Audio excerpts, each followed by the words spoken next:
The machines come in used from various banking environments in various states of undress. They're then powered up and tested to find out exactly what's going on with them, and then we'll strip them down prior to actually refurbishing the units inside the modular units. So initially all the internal units are removed, taken through to our workshop area where they're stripped down, and component level refurbishment then takes place before retesting and reinstallation into the machines. So if we go through to the workshop, we'll see the modules.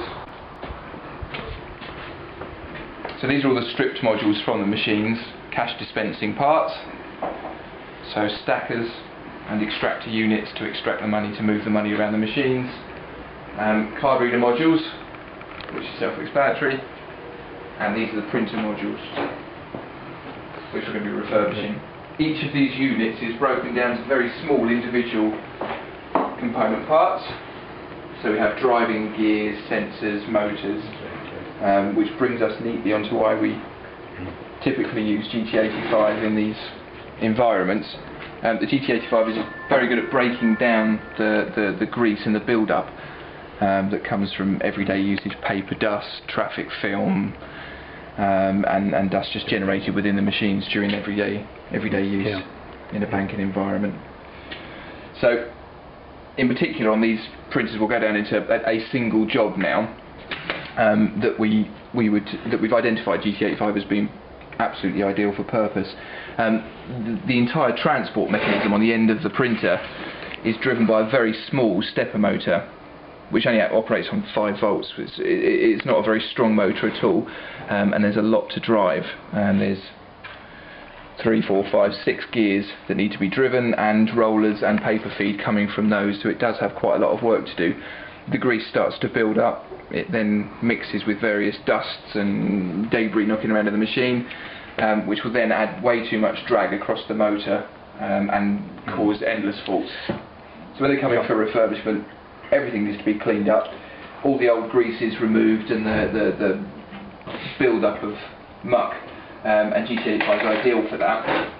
So we'll take a fairly disgusting gear initially, a very small gear, and we'll use a toothbrush, and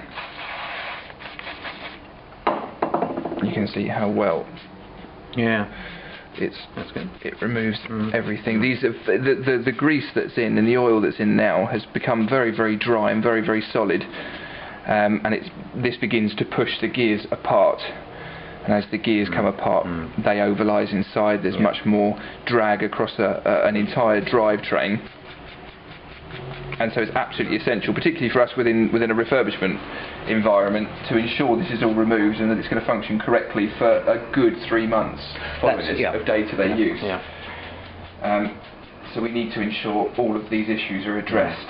So far being just a cosmetic clean, there's very much a need. It's almost like a car service. So is 3 months normally the life between services, mean time between services, it's roughly what? At the busy cash point. Yes, exactly. It depends on footfall and the cash point situation itself. If you have a machine in Holland Park, it's going to have a much larger footfall than one in Guildford High Street. But there's certainly, we would normally say 3 months, something like this, because you also get belts and things that start to degrade if they're left for too much longer in a warehouse state. Where else would you use the product there?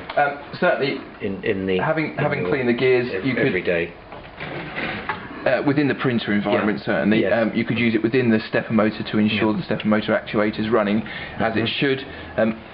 I wouldn't use anything heavier than GT for the shafts, the idler shafts that the gears run on. Obviously, you've cleaned the inside of the gears, the running face of the gears, and once you've done it on the outside, the gears will now spin much more freely, and the device will be much happier to go to work. Obviously, it's not just used on printers; we use it all over the machine.